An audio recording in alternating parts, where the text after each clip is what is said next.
नमस्कार प्रेक्षकांनो, मालिकेच्या आजच्या भागामध्ये आपल्याला पाहायला मिळणार आहे की भूमीने तिच्या बकेट लिस्टमधील काही इच्छा ज्या आहेत त्या आकाशला सांगितलेल्या आहेत आणि आकाशला तिनं सांगितलेलं आहे की माझ्या या इच्छा पूर्ण करायच्या आहेत। तेव्हा आकाशला थोडंसं वाईट वाटत असतं। आकाश असं म्हणत असतो की तुझं असं काय चाललंय भूमी, तू ठरवूनच ठेवलेलं आहे का की तू जाणारच आहेस, असं नको करू, असं आकाशचं म्हणणं असतं। आकाश आणि भूमी इकडे बोलत असतात। आकाश म्हणत असतो की भूमी मला माफ कर, गेली 3 महिने तू कोणत्या परिस्थितीतनं गेली असेल याचा मी विचारही करू शकत नाही। भूमी म्हणते की हो, मी खूप वाईट परिस्थितीतनं जात होते आकाश, पण जेव्हा आम्ही तुझा चेहरा पाहायचे, तुझ्या चेहऱ्यावरचं समाधान पाहायचे, तेव्हा मात्र मला बरं वाटायचं आणि म्हणूनच मी हे सगळं सांगत नव्हते। कारण एकतर एवढ्या गोष्टी घडून गेलेल्या होत्या आणि त्याचबरोबर एवढं सगळं घडत होतं तर मलाही प्रश्न पडत होता की नक्की आता काय करायचं। आणि त्याचबरोबर मी या सगळ्या गोष्टी करत होते ते आपल्यासाठी। मला सांग, आपल्या स्वतःचं बाळ आहे आणि त्याच्या बाबतीत आपण असा चुकीचा विचार केलेला कसं चालेल? त्यामुळंच तर आकाश मी हा निर्णय घेतला, असं भूमी म्हणत असते। आकाश म्हणत असतो की भूमी मला माफ कर, मी अशा वेळी तुला समजून घ्यायला पाहिजे होतं, पण मी तुला वाटेल ते बोललो, खरंच भूमी मला माफ कर, असं आकाश इकडे भूमीला सांगत आहे। आणि त्याचबरोबर भूमी म्हणत असते की आकाश नको विचार करू तू एवढा, कारण झालं गेलेलं आहे। आकाश मग भूमीला म्हणू लागतो की आपण डॉक्टरांकडे जाऊया, आत्ताच्या आत्ता आपल्याला डॉक्टरांकडे जायचं आहे, असं आकाश इकडे भूमीला सांगत असतो। तेव्हा भूमी म्हणत असते की नाही आकाश, आता काहीच होऊ शकत नाही आहे, कारण वेळ निघून गेलेली आहे। कारण हे सगळं घडायला 4 महिन्यापूर्वी घडू शकलं असतं, पण मला आपल्या बाळाला या जन्म द्यायचा होता, मला आपल्या बाळाच्या बाबतीत कुठलीही चुकीची गोष्ट होऊ द्यायची नव्हती, म्हणून मी हे सगळं केलेलं आहे, म्हणून मी हे सांगितलेलं नव्हतं, कारण डॉक्टरांनी मला तो सल्ला दिलेला होता। पण आता ते काहीच होऊ शकत नाही, आता आपलं बाळ जन्माला यायची वाट बघायची आहे, कारण आपलं बाळाची वाढ पूर्णपणे झालेली आहे, असं इकडे भूमी आकाशला सांगत असते। आणि त्याचबरोबर आकाश आणि भूमी दोघंही आता विचार करत असतात आणि भूमी आकाशला म्हणत असते की आकाश काळजी करू नको, आता आपण व्यवस्थित राहायचं आहे ठरवलंय ना, मग अजिबात काळजी करायची नाही, कोणत्याही गोष्टीचा विचार करायचा नाही, एवढं लक्षात ठेव, असं भूमी आकाशला सांगत आहे।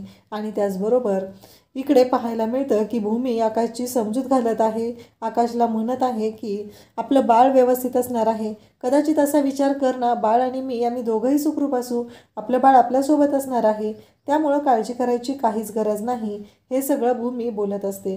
आणि भूमी आकाशला समजून सांगत असते, आकाशला म्हणत असते की आकाश थोडं शांत हो, एवढा पण वाईट विचार नको करायला। आकाशला भूमीने शांत केलेलं आहे आणि ती त्याच्याशी बोलत आहे आणि भूमी इकडे आकाशला म्हणत आहे की काळजी करू नको आकाश, सगळ्या गोष्टी व्यवस्थित होणार आहेत आणि सगळं व्यवस्थितच असणार आहे, असं तिनं आकाशला सांगत आहे। त्यासोबतच इकडे अथर्वही तिथं असतो। आकाश आणि भूमी दोघंही खूप रडत असतात, त्यांना दोघांनाही खूप वाईट वाटलेलं असतं, कारण प्रसंगच इतका वाईट आलेला आहे की काय करायचं आणि कशा पद्धतीनं गोष्टी हँडल करायच्या हेच त्यांच्या लक्षात येत नाही। आणि त्याचबरोबर इकडे आकाशला भूमी समजवत असते, त्याला म्हणत असते की काळजी करू नको आकाश, सगळं व्यवस्थित होणार आहे, असं म्हणत तिने आकाशला समजवायला सुरुवात केलेली असते। त्याचबरोबर इकडे भूमीचं म्हणणं आहे की आकाश या सगळ्या गोष्टी ज्या आहेत त्या व्यवस्थित होतील। आकाश म्हणत असतो पण भूमी मला ना कळतच नाही आहे की या सगळ्यातून मी कसा मार्ग काढणार आहे, मी कसं जपणार आहे तुला, मला गोष्टी कळतच नाही आहेत, असं आकाश बोलत असतो। आणि त्यावेळेस भूमी म्हणते काळजी करू नको आकाश, सगळं व्यवस्थित होणार आहे, असं एकमेकांना समजून सांगत असतात। अथर्व मानसी दोघंही तिथं आहेत, त्या दोघांनीही आता आकाश आणि भूमीला खूपच मदत केलेली असते, भूमीशी ते बोललेले असतात, आकाशला समजून सांगितलेलं असतं, कारण भूमीचं म्हणणंही तेवढंच महत्त्वाचं आहे, कारण यावेळी भूमीला आधार देणं गरजेचं आहे। भूमीवरती चिडचिड करून रागराग करून काहीच होणार नाही, कारण घरात एवढे वाईट प्रसंग घडलेले होते आणि त्यामुळंच भूमीच्या शरीरावरती हा परिणाम झालेला असतो। कारण रागिणीने जे केलेलं कारस्थान, भूमी प्रेग्नंट असतानाही तिला जंगलात किडनॅप करून ठेवलेलं होतं, या सगळ्या गोष्टी भूमीला आठवत असतात। आणि त्यासोबतच भूमी मात्र इकडे विचार करत असते, भूमी म्हणत असते की काहीही झालं तरीही आता महत्त्वाची गोष्ट ही आहे की आकाश आणि भूमी यांच्या डोक्यात दोघांच्याही चालू झालेलं असतं की बाळ आणि भूमी दोघंही सुखरूप असले पाहिजेत, एवढीच इच्छा आकाश आता बोलून दाखवत आहे। त्यासोबतच इकडे आपल्याला पाहायला मिळतं की रागिनी त्याचबरोबर पौर्णिमा आणि नीलंबरी बोलत असतात। रागिनी म्हणत असते की चला आता ही गोष्ट तर झालेली आहे, आकाशकडे पैसा भरपूर आहे, त्यामुळं कोणतेही महागातले डॉक्टर तो आणून भूमीच्या समोर उभे करणार याबद्दल काही शंका नाही, त्यामुळं आपल्याला एक गोष्ट करायची आहे, ती म्हणजे भूमीच्या इच्छा पूर्ण होऊ द्यायच्या नाहीत आणि भूमी जी आहे ती लवकर टपकली पाहिजे यासाठी आपल्याला प्रयत्न करायचे आहेत. हे सगळं रागिणीच्या डोक्यात सुरू झालेलं असतं आणि रागिणी त्याच पद्धतीनं सर्व गोष्टी बोलत असते. तेव्हा ती पौर्णिमाला म्हणत असते, मग तेव्हा आपण खूपच जबरदस्त असं काम करायचं आहे, चांगलं हॉटेल बुक करायचं आहे आणि चांगल्या मोठ्या हॉटेलमध्ये पार्टी करायची आहे असं ती पौर्णिमाला सांगत असते. आणि पौर्णिमाला म्हणत असते तेव्हा खरं सेलिब्रेशन होणार आहे आपलं. म्हणजे एवढं क्रूर वृत्तीची माणसं ही आहेत की यांना जराही पडलेलं नाही की काही झालं तरीही एखादी व्यक्ती स्वतःच्या जीवन मरणाशी झगडत आहे आणि यांना मात्र त्या गोष्टीतही आनंद मिळत आहे. म्हणजे अगदी मड्याच्या टाळूवरचं लोणी झाटून खाणारी ही जी आहे ती रागिणी आहे हे आपल्याला पाहायला मिळतं. कारण तिच्यासाठी प्रत्येक वेळेस महत्त्वाचं काय आहे तर पैसा, प्रॉपर्टी सगळं हे तिच्यासाठी महत्त्वाचं आहे. बाकी माणसांची किंमत तिच्या लेखी शून्यच आहे. तिला जराही काहीही वाटत नाही. कुठल्याही लोकांबद्दल तिच्या मनात कधीही चांगल्या गोष्टी येतच नाहीत. तिला फक्त आणि फक्त तिचा स्वतःचा स्वार्थ महत्त्वाचा आहे. त्याचबरोबर इकडे आकाश, भूमी दोघंही बोलत असतात. आकाश भूमीला म्हणत असो, भूमी बरं ठीक आहे, आपण ठरवलं आहे ना सगळं व्यवस्थित होईल तर होईल व्यवस्थित. आणि भूमी आणि आकाश दोघंही एकमेकांच्या जवळ आलेले आहेत. भूमी आकाशला समजवत आहे. भूमी सांगत आहे की काळजी करू नको आकाश, सगळं व्यवस्थित होणार आहे आणि एवढा विचार करायची काही गरज नाही असं भूमीचं म्हणणं आहे. आकाशला ती समजवत असते. आकाशला म्हणत असते की एवढी काळजी करू नको आकाश, अरे सर्व गोष्टी व्यवस्थितच होणार आहेत असं भूमीचं म्हणणं असतं. आणि त्यासोबतच भूमीला ती सांगत भूमी आकाशला म्हणत असते की आकाश असा जर निराश राहिला तर कसं चालेल सांग बरं तू, असं म्हणत भूमी त्याला बोलत असते. त्याला म्हणत असते की शांत हो आकाश, कारण कदाचित बाळ आणि मी दोघंही सुखरूप असेल. आणि भूमी आकाशचं टेन्शन कमी करण्याचा प्रयत्न करत आहे. पण गेली 4 महिने झालं भूमी कोणत्या टेन्शनमधून जात आहे याचा विचारही कोणी केलेला नाही. कारण भूमीला जेव्हा ही न्यूज कळली होती तेव्हा तर तिच्यासाठी खूपच मोठा धक्का होता. कारण भूमीला माहिती नव्हतं की तिच्या आयुष्यात काय उलथापालथ होणार आहे. आणि इकडे आकाश भूमीच्या जवळ आलेला आहे. भूमीला त्याने मिठीत घेतलेला आहे. दोघंही रडत आहेत. कारण आता भूमीने सांगितलेलं आहे की आता कोणताच पर्याय राहिलेला नाही. त्यामुळं आकाशला पुन्हा जास्त काळजी वाटायला लागलेली आहे. तर इकडे अथर्व, मानसी दोघंही भूमी आणि आकाशकडे पाहत आहेत. भूमी आणि आकाशला सांगत आहेत की काळजी करू नको, सगळं व्यवस्थित होईल. त्यांच्याकडूनही तेच प्रयत्न चालू आहेत. आणि इकडे आता आकाश आणि भूमी झोपलेले असतात. तर आकाश सकाळी उठून पाहतो तर भूमी तिथे जवळ नसते. म्हणून आकाश भूमीला शोधू लागतो. भूमी कुठं गेली हा प्रश्न त्याच्यापुढे उपस्थित असतो. म्हणून भूमीला तो शोधण्यासाठी जातो. आणि त्याचबरोबर तिथे आरशावरती स्टिकी नोट्सने काहीतरी चिकटवलेलं आकाशला दिसतं. म्हणून आकाश तिथे जातो आणि आकाश पाहतो तर तिथे भूमीने एक लेटर लिहून ठेवलेलं असतं. आणि त्याच्यामध्ये भूमीनं लिहिलेलं असतं की आकाश, माझ्या काही इच्छा आहेत. त्यातली बकेट लिस्टमधली पहिली इच्छा जी आहे भूमीनं तिथं व्यक्त केलेली आहे ती म्हणजेच भूमीला जगातली 7 आश्चर्य बघायची आहेत. आकाशला तर प्रश्न पडलेला आहे की आता कसं शक्य आहे हे, कारण एकतर भूमीची अवस्था इतकी नाजूक झालेली आहे. अशा परिस्थितीमध्ये भूमीला बाहेर घेऊन जाणं खूपच अवघड आहे. तेव्हा आकाश म्हणतो की नक्की काय करायचं यासाठी, भूमी काय आहे हे सगळं. तेव्हा भूमी म्हणत असते, मी तर तुला सांगितलं आहे ना माझी ही इच्छा पूर्ण झाली पाहिजे. समजा असं समज ना मला डोळायला लागलेले आहेत आणि माझी त्यातली ही इच्छा आहे आणि ती तुला पूर्ण करावी लागेल असं भूमी बोलत असते. तेव्हा आकाश म्हणत असतो की हो बरोबर आहे, पण हे कसं पॉसिबल आहे. भूमी म्हणते आता हा तुझा प्रश्न आहे, मला मात्र जगातली 7 आश्चर्य बघायचे आहेत. या निर्णयावर भूमी ठाम असते. आकाश भूमीला समजवण्याचा प्रयत्न करत असतो पण भूमी मात्र ऐकायला तयार नसते. भूमी म्हणत असते की मी काय तुझं ऐकणार नाही आहे, मला मात्र माझ्या इच्छा पूर्ण करायच्या आहेत. तेव्हा आकाश म्हणत असतो की हे काय चाललं आहे भूमी तुझं, म्हणजे मला सांग सगळं अगदी शेवटच्या इच्छा असल्यासारखं का बोलत आहेस तू. तेव्हा भूमी म्हणते की नाही तसं नाही आहे, पण तुला जर वाटत असेल ना तर ठीक आहे, माझं डोहाळे आहे म्हणून पूर्ण कर. तेव्हा आकाश म्हणतो ठीक आहे करेल. आणि मग भूमी म्हणत असते की ही इच्छा पूर्ण झाली की मी तुला पुढची इच्छा सांगेल. हे भूमीचं सगळं चाललेलं असतं आणि भूमी आणि आकाश बोलत असतात. भूमी खुश असते आणि आकाश भूमीला खुश करण्यासाठी आता काहीही करायला तयार झालेला असतो. खरं तर आकाशची सुरुवातीला खूप चिडचिड झालेली असते. आकाशला प्रश्न पडलेला असतो, परंतु आकाशने या सगळ्यावरती छान असं सोल्युशन काढलेलं असतं.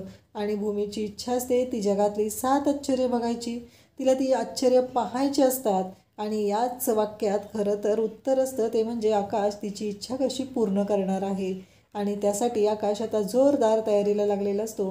आकाशने ठरवलेलं आहे की भूमीच्या इच्छा पूर्ण करायच्या आहेत, तिला आनंदात ठेवायचं आहे तिच्यासाठी, कोणती गोष्ट हवी नको हे सगळं पाहायचं आहे, हे सगळं आकाशने ठरवलेलं असतं.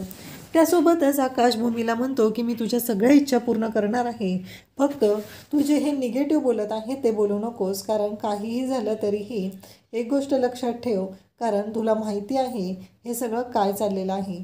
त्यामुळं माझ्यासाठी तू आणि बाळ दोघंही मला हवे आहात आणि मला दोघांनाही तुम्हाला सुखरूप पाहायचं आहे. त्यामुळं माझी इच्छा पूर्ण कशी करायची हे भूमी आकाशला म्हणत असते, तू ठरव, असं भूमीचं बोलणं चाललेलं असतं. आणि त्याचबरोबर आकाश आता भूमीची इच्छा पूर्ण करणार असतो. आणि मग आकाशने छान असा जबरदस्त प्लॅन केलेला असतो. भूमीला घेऊन तो हॉलमध्ये आलेला असतो आणि टी व्हीवरती त्याने जगातली 7 आश्चर्य स्क्रीनवरती लावलेली असतात. आणि भूमी आणि आकाश दोघंही आता सोफ्यावरती बसलेले असतात. अगदी मूव्ही पाहायला बसल्यासारखं रोमॅन्टिक झालेले असतात. तिच्या हातामध्ये पॉपकॉर्नचा बाउल असतो आणि दोघंही पॉपकॉर्न खात ती जगातली 7 आश्चर्य बघत असतात. भूमीला तो प्रत्येक आश्चर्याची माहिती सांगत असतो. प्रत्येक आश्चर्याबद्दल एक एक गोष्ट तिला समजून सांगत असतो. भूमी पण आकाश जे सांगत आहे ते सगळं ऐकत असते. आणि त्याचबरोबर भूमीचं असं म्हणणं असतं की खरंच आकाश खूप भारी वाटत आहे, तू माझी इच्छा पूर्ण केली आहे. तेव्हा आकाश म्हणत असतो की हो, मला ना कळतच नव्हतं की मी काय केलं पाहिजे, पण मला ही आयडिया सुचली. तेव्हा भूमी म्हणते अगदी बरोबर आहे, कारण मला आश्चर्य पाहायची होती, फिरायची नव्हती ना. मी तुला सांगितलेलं मला जगातली 7 आश्चर्य पाहायचे आहेत आणि मग पाहणार तर असंच होतो आपण. तेव्हा आकाश म्हणतो की भारीच की. त्यानंतर नारळ पाणी आणलेलं असतं. दोघंजणी एकत्र रोमॅन्टिक होत ते नारळ पाणी पीत ती जगातली 7 आश्चर्य पाहत असतात. आणि इकडे आकाश पण खुश झालेला असतो. काहीही झालं तरीही आकाशलाही त्या गोष्टीचा खूप आनंद झालेला असतो आणि दोघंही जाम खुश झालेले असतात. त्यासोबतच इकडे आपल्याला पाहायला मिळतं भूमी हसत असते, आकाश तिला सांगत असतो. आणि मग भूमी म्हणत असते की खरंच आकाश, तू मला ना खूप आनंद दिलेला आहे, मला खूप भारी वाटत आहे, आज मी खूपच खुश आहे. असं म्हणत भूमीने आकाशला जवळ घेतलेलं आहे. दोघंही ते बघत आहेत. अगदी मन लावून ती 7 आश्चर्य ते दोघंही बघत असतात. त्यासोबतच आपल्याला पाहायला मिळतं की आकाश आणि भूमी खूप खुश आहेत, पण या गोष्टीचा राग आलेला असतो. तो म्हणजे वरती उभा राहून पाहणाऱ्या पौर्णिमा आणि नीलंबरीला. त्यांना मात्र ही गोष्ट पटलेली नसते. इथं आकाश भूमी दोघंही खुश आहेत, सगळं आनंदाने त्यांचं सुरू आहे. आणि ताजमहल समोर असतो. आता हे जगातलं 7वं आश्चर्य ताजमहल. आणि त्यात ते पाहत असताना भूमीला अचानक आठवतं आणि भूमी उठून खाली बसते. अगदी गुडघ्यावर बसता येत नाही, पण ती बसण्याचा प्रयत्न करते. आकाश म्हणतो की काय चाललंय भूमी, वरती बरं उठून बस आधी, तुला काही त्रास झाला तर. असं म्हणत आकाशने भूमीला सोप्यावरती बसायला सांगितलेलं असतं, पण भूमी मात्र ऐकायला तयार नसते. भूमी म्हणत असते की थांब जरा. आणि मग भूमी म्हणते की आकाश, तू माझ्यावर असंच कायमस्वरूपी प्रेम करत राहा. असं म्हणत भूमीने आकाशला प्रपोज केलेलं असतं. त्यावर आकाश म्हणत असतो की भूमी, काय करतेस तू हे, तुला माहिती आहे का असं मुलं प्रपोज करत असतात. तेव्हा भूमी म्हणत असते म्हणजे मुलं का प्रपोज करत असतात असं, आणि मुलींनी करायचं नाही असं कुठं लिहिलेलं आहे का. तेव्हा आकाश म्हणत असतो की नाही, तसं काही लिहिलेलं नाही आहे, पण मुलं प्रपोज करत असतात ना असं, म्हणून तुला सांगितलेलं आहे. हे सगळं भूमी आणि आकाश दोघंही बोलत असतात. आणि आकाश भूमीला म्हणत असतो की चालेल, ठीक आहे मग, असं म्हणत दोघंही खुश झालेले आहेत. इकडे आकाश आणि भूमी खूप आनंदात आहेत आणि या गोष्टीमुळं जळफळाट झालेला आहे तो फक्त आणि फक्त पौर्णिमाचा. तिला खूप राग आलेला आहे. तिला ही गोष्टच पटत नाही की हे दोघंजण आनंदात कसे राहू शकतात. आणि आकाशने भूमीला प्रेमाची कबुली देत मी तुझ्यावर आयुष्यभर असंच प्रेम करेल असं सांगत तिच्या फोरहेडवरती किस केलेला आहे, कपाळावरती किस केलेला आहे आणि तिला जवळ घेतलेलं आहे. आकाश आणि भूमी दोघंही जाम खुश झालेले आहेत. त्या दोघांनाही खूप आनंद झालेला आहे आणि दोघांचा आनंद अगदी पारावर त्याला उरत नाही, इतका आनंद झालेला आहे. भूमी आणि आकाश एकमेकांकडे पाहत आहेत. आकाश भूमीला म्हणत आहे की तुझ्या सगळ्या इच्छा मी पूर्ण करणार आहे. त्यावेळेस भूमी म्हणते की आता माझी दुसरी इच्छा आहे. तेव्हा इकडे पौर्णिमा आणि नीलंबरी म्हणत असतात की हे आनंदात कसे राहू शकतात, कारण काही झालं तरी यांना आनंदात पाहायचंच नाही मला, कारण यांना दुःखातच पाहायचं आहे, एवढंच त्यांचं सुरू झालेलं असतं. तेव्हा आता आपला प्लॅन असा फेल होईल असं वाटलं नव्हतं असं पौर्णिमा म्हणत असते.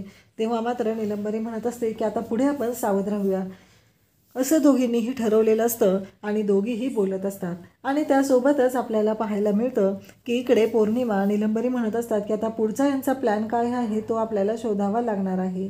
एकदा का पुढचा प्लॅन आपल्याला समजला की मग पुढच्या गोष्टी करणं आपल्याला करणं सोपं जाईल, असं नीलंबरी बोलत असते. इकडे भूमी म्हणत असते की आकाश, माझी आता दुसरी इच्छा, ओळख बरं तू, तेव्हा आकाश म्हणत असतो, दुसरी इच्छा? अगं पण भूमी, मला कळत नाही आहे तुझी दुसरी इच्छा काय आहे. तुला पुरणपोळी खायची माझ्या हातची? तेव्हा भूमी म्हणते, काय रे आकाश, म्हणजे तुला असं वाटत नाही आहे का तुझ्या हातची पुरणपोळी खाऊन बाळाची आणि माझी तब्येत चांगली राहावी? म्हणजे तुला तसं वाटतंय ना, म्हणूनच तू पुरणपोळी खाऊ घालणार आहे? आकाश म्हणत असतो, आता काय आहे भूमी, मला कळत नाही आहे. आकाश विचार करायला लागतो. भूमी म्हणते, ठरवणार आहे आकाश. अरे तुला कुठंच जायचं नाही आहे, मला सांग, घराच्या बाहेरही जायचं नाही आहे. मला माहिती आहे की माझी अवस्था काय आहे ते. त्यामुळं मी आता तुला सांगत आहे की माझी इच्छा तुला पूर्ण करावी लागणार आहे. इकडे पौर्णिमा म्हणत असते, आता हिची काय इच्छा आहे. आकाश विचार करू लागलेला असतो आणि मग भूमी त्याला एक मेसेज पाठवते आणि भूमीला आकाश म्हणतो, काय? आकाशला धक्का बसलेला असतो, कारण भूमीला गिटार वाजवायला शिकायचं असतं. आणि इकडे आकाश आणि भूमी दोघंही एकमेकांच्या जवळ आलेले आहेत. भूमी आकाशला समजवत आहे, त्याला म्हणत आहे की ही इच्छा तुला माझी पूर्ण करावीच लागणार आहे. तेव्हा आकाश म्हणतो की चालेल. आता आकाश भूमीची ही इच्छा पूर्ण करण्यासाठी सज्ज झालेला असतो आणि त्यासोबतच आकाश इकडे भूमीला म्हणत असतो की काळजी करू नको, तुझी इच्छा पूर्ण होईल. पण इकडे निलंबरी आणि पौर्णिमाने भूमीची इच्छा पूर्ण न व्हावी यासाठी पुढचे डावपेच सुरू केलेले असतात, कारण त्यांना कारस्थानच करायची असतात. आणि ती कारस्थानं करत त्या दोघीजणी आता इथे बसलेल्या असतात, कारण त्या म्हणत असतात की आता गिटार वाजवायचं आहे भूमीला, पण गिटार वाजवण्यासाठी हात तर नीट राहिला पाहिजे ना तिचा, कारण मी तिचा हात आता कशा पद्धतीने वाट लावते ते बघ, असं त्या दोघीजणी बोलत आहेत. आकाश इकडे विचार करायला लागलेला आहे की आता भूमीची गिटार वाजवण्याची इच्छा पूर्ण करायची आहे आणि ती अगदी कशा पद्धतीने पूर्ण करता येईल हे विचार त्याच्या डोक्यात चालू झालेले असतात. तर इकडे भूमी आकाशशी बोलत आहे, आकाश भूमीशी बोलत आहे. भूमी म्हणत असते की ही माझी बकेट लिस्ट आहे आणि ती बकेट लिस्ट मला पूर्ण व्हायला पाहिजे. काही झालं तरी माझ्या ह्या इच्छा पूर्ण होल्याच पाहिजेत, असं ती आकाशला सांगत असते. आकाशला तिचं म्हणणं असतं की आकाश, मला माझ्या इच्छा पूर्ण झाल्यावर खूपच आनंद होणार आहे. आकाश म्हणतो की चल. तेव्हा भूमीला तो म्हणतो की पण मला एक सांग, तुला गिटार कधीपासून वाजवायचं होतं? तेव्हा भूमी म्हणते की खूप दिवसांपासून, कारण माझी एक मैत्रीण होती ना, तिचा बॉयफ्रेंड होता ना, तो गिटार वाजवायचा आणि त्याने गिटारवर एक कंपोजिशन पण तयार केलं होतं तिच्यासाठी आणि मग ते गाणं वाजवून त्याने तिला प्रपोज केलेलं होतं. तेव्हापासून मला असं वाटायचं की हे गिटार मी वाजवायला शिकलं पाहिजे आणि मीही माझ्या जोडीदाराला ते गाणं तिथे वाजवून दाखवलं पाहिजे, त्याला प्रपोज केलं पाहिजे. इकडे पौर्णिमा आणि निलंबरी दोघी किचनमध्ये आलेल्या आहेत. एका प्रकारची पावडर त्यांनी आणलेली आहे आणि मग पौर्णिमा म्हणते की हे बघ, हे पीठ काढून ठेवलेलं आहे तिनं भाकरीसाठी आणि नक्कीच मला माहिती आहे त्याप्रमाणे ती इथं आता भाकरी करायला येणार आहे, स्वयंपाकाला येणार आहे. निलंबरी म्हणते की व्यवस्थित करून ठेव, नाही तर संशय यायचा, असं चाललेलं असतं. आकाशला इकडे भूमी म्हणत असते की पण तू कशी गिटार शिकला, तू कसं शिकला? तेव्हा आकाश सांगतो की मला लहानपणापासून गिटार शिकायचं होतं. हे जे आहे ना, एकॉस्टिक गिटार आहे. जेव्हा तुम्ही नवीन नवीन हे शिकत असताना तेव्हा खूपच चांगलं आहे, कारण हे गिटार आहे ते खूपच छान आहे आणि हे गिटार जेव्हा तू शिकशील तेव्हा ते लवकर शिकलं जाईल. आकाश म्हणत असतो, दुसरं गिटार पण मला शिकायचं होतं, पण माझ्या कामामुळे मला ते जमलं नाही आणि त्यामुळं मी हे गिटार वाजवायला शिकलेलो, असं तो सांगत असतो. आणि त्यासोबतच आपल्याला पाहायला मिळतं की या सर्व गोष्टी जेव्हा घडत असतात तेव्हा मात्र इकडे आकाश म्हणतो की मी तुला गिटार वाजवायला शिकेल. तेव्हा भूमी म्हणते हो चालेल, पण आकाश मला ना ते गाणं कंपोजिशन वगैरे नाही जमणार रे. तेव्हा भूमी म्हणते की काहीच हरकत नाही आहे, कारण एक गोष्ट लक्षात ठेव, काहीही झालं तरीही महत्त्वाची गोष्ट ही आहे की ते गाणं कंपोजिशन नाही केलंस तरी एखादं गाणं तरी तू वाजवून दाखवू शकशील ना. आणि अचानक आता भूमीची तब्येत बिघडलेली आहे आणि आकाश मात्र इकडे भूमीसाठी आता हॉस्पिटलला भूमीला घेऊन आलेला आहे आणि भूमीला म्हणत आहे की काळजी करू नको, सगळं व्यवस्थित होणार आहे. भूमीची तब्येत अचानक बिघडल्यामुळं खूप मोठा गोंधळ झालेला आहे आणि आकाश आणि भूमी दोघंही आता आलेले आहेत आणि डॉक्टरांना आकाश विचारत आहे की काय झालं डॉक्टर, कशी आहे तिची तब्येत, हे सगळं चालू झालेलं असतं.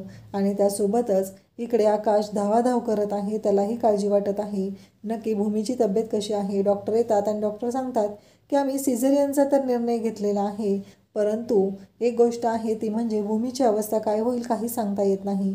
त्याचबरोबर घरी भूमीने तिची तिसरी इच्छा बोलून दाखवलेली असते आणि तिची तिसरी इच्छा पूर्ण करण्यासाठी इकडे आकाश तिची तिसरी इच्छा कशी पूर्ण करणार हे खूपच महत्त्वाचं असतं. आजी आणि मानसी तो कागद वाचत असतात तेव्हा त्यांना कळतं की भूमीची तिसरी इच्छा पूर्ण करून इकडे ज्या गोष्टी घडणार आहेत त्याबद्दल आपण आकाश भाऊजींना सांगितलं पाहिजे. आणि मग आकाश म्हणतो की भूमी, तुझी ही तिसरी इच्छा पण मी पूर्ण करणार आहे आणि तुला तू आणि तू बाळ दोघंही सुखरूप असणार आहात, हे सगळं आकाश बोलत असतो. आकाशला वाईट वाटत असतं, कारण भूमीची अवस्था इतकी वाईट आहे. अशा परिस्थितीत हे भूमीने हसत खेळत राहण्याचा निर्णय घेतलेला असतो.